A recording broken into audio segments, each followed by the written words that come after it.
तिरंगा उनके हाथ में था और कोई जरूरत नहीं थी लाठीचार्ज की। उस तरह से बर्बरतापूर्ण सरकार की इशारे पे लाठीचार्ज जो पुलिस द्वारा की गई, और इसके लिए नीतीश कुमार जी को और तेजस्वी जी को माफ़ी मांगनी चाहिए कि उनकी पुलिस ने इस प्रकार की कार्रवाई की। उसको बाधित करने का अगर प्रयास बिहार सरकार करेगी तो भारतीय जनता पार्टी के कार्यकर्ता संघर्ष के साथ बिहार की सड़क से लेकर सदन तक जवाब देगी, ईंट से ईंट बजा देंगे। नमस्कार, आप देख रहे हैं लाइव सिटीज। मैं हूं आपके स्टार शिवम। कल पटना की सड़कों पर शिक्षक अभ्यर्थी नियोजन की मांग को लेकर प्रदर्शन कर रहे थे, पर जिस तरह से पटना के लॉ एंड ऑर्डर एडीएम के सिंह के द्वारा एक युवक को बेरहमी तरीके से पीटा जाता है, जिसके बाद बिहार की जो सियासत है वो भी काफ़ी ज़्यादा तेज हो गई है। आपको बता दें कि केंद्रीय गृह राज्य मंत्री नित्यानंद राय ने मुख्यमंत्री नीतीश कुमार के साथ साथ डिप्टी सीएम तेजस्वी यादव को कड़ी चेतावनी दी है। और क्या कुछ कह रहे हैं नित्यानंद राय, पहले आप वो सुने। तिरंगे का अपमान कल जिस तरह का हमला पर देखने को मिला, जिस प्रकार से कल तिरंगे के साथ प्रदर्शन कर रहे उन लोगों पर प्रहार किया गया, यह बहुत ही अशोभनीय कार्य है।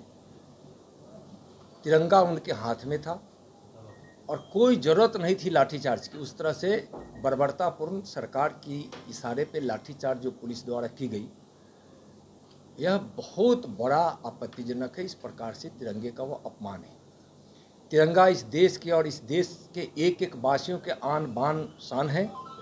जिस तिरंगे के लिए लोग अपनी जान तक की कुर्बानी कर देते हैं, वैसे तिरंगे के अपमान में किया गया यह घिनौना कार्य की काफ़ी निंदा मैं करता हूं, और जितनी इसकी भर्त्सना की जाए कम है।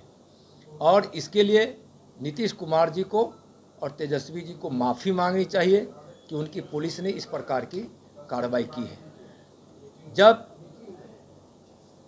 सरकार को लगने लगा कि विपक्ष अब हमारे कारनामों को उजागर करेगा ही करेगा, विपक्ष अपने संविधान और मर्यादा के दायरे में रहकर प्रथम दिन से ही जिस प्रकार से सरकार को घेरने और उस पर दबाव देने का काम प्रारंभ किया है, और उस दिन भी भारतीय जनता पार्टी के लोगों ने यह कह दिया था कि बिहार के विकास चाहे बालू के विषय पर ही क्यों न हो, चाहे अवैध शराब के निर्माण पर ही क्यों न हो, चाहे केंद्र सरकार की योजनाओं को अगर बाधित करने की प्रयास माननीय प्रधानमंत्री नरेंद्र मोदी जी के विकास की गंगा जो भगीरथ प्रयास से देश में के साथ साथ बिहार में भी गांव-गांव तक पहुंच रही है, उसको बाधित करने का अगर प्रयास बिहार सरकार करेगी तो भारतीय जनता पार्टी के कार्यकर्ता संघर्ष के साथ बिहार की सड़क से लेकर सदन तक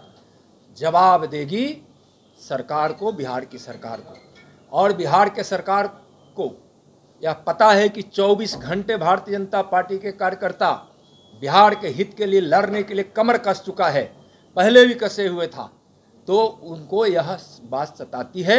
और आज भी मैं कह रहा हूँ कि बिहार के हित में जो भी अच्छे निर्णय हो सरकार को करना ही पड़ेगा, नहीं करेगी तो इसके परिणाम अच्छे नहीं होंगे। सरकार को मैं आज यहाँ से चेतावनी दे रहा हूँ। भारतीय जनता पार्टी ने उस समय भी कहा था कि बालू सस्ता नहीं कीजिएगा तो हम ईंट से ईंट बजा देंगे, और बार बार मैं आज भी कह रहा हूँ कि बालू के विषय पर, अवैध शराब के निर्माण के विषय पर, बिहार के विधि और व्यवस्था के विषय पर, बिहार के विकास के विषय पर, बिहार से बेरोजगारी दूर करने के विषय पर जब जब भारतीय जनता पार्टी के हमारे सभी साहसी माननीय मंत्रियों द्वारा कहा जाता था तो उनको गुस्सा आती थी, मिलते नहीं थे। अपने ही कैबिनेट के भारतीय जनता पार्टी के मंत्रियों से माननीय मुख्यमंत्री जी मिलते नहीं थे और बार बार उनकी अवहेलना होती थी। और आज एक कहावत है कि अगर किसी की, तो आपने साफ तौर पे सुना, नित्यानंद राय ने कड़ी चेतावनी मुख्यमंत्री नीतीश कुमार के साथ साथ डिप्टी सीएम तेजस्वी यादव को दे दी है और कहा है कि अगर दोनों लोग माफ़ी नहीं मांगेंगे तो हम लोग ईंट से ईंट बजा देंगे। बहरहाल अब बने रहे हमारे साथ। अगर आपने हमारे चैनल को सब्सक्राइब नहीं किया है तो जल्द से जल्द सब्सक्राइब कर ले। धन्यवाद।